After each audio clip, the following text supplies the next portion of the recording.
At number 16 is Flowers by Miley Cyrus. And the science fact for this one, obviously, since it's flowers, I have to share a science fact about a really cool flower. And this one is the sea poison tree, which has flowers on it.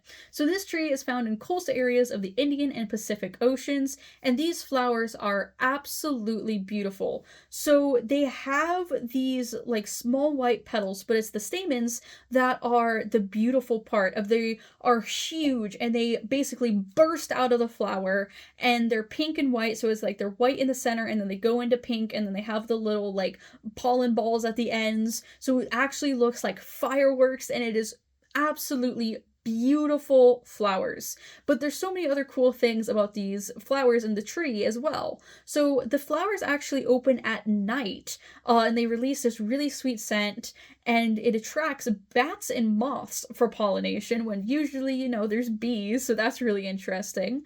And once they are pollinated, they produce these fruits that are described as spherical but also box-like, because it's a really unique shape of the fruit and it's really funky. And these fruits, so they're called box fruit because they kind of do look like boxes.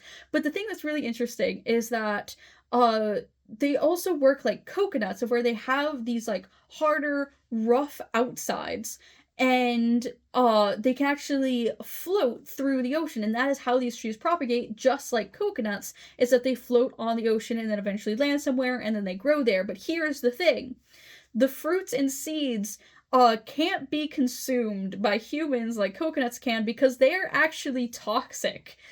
So instead, how they're used is that these seeds are ground to a pulp or powder, and they're added to water to stun fish and slow them down to make them easier to catch because of how toxic they are. And that is why this tree is also known as the fish poison tree.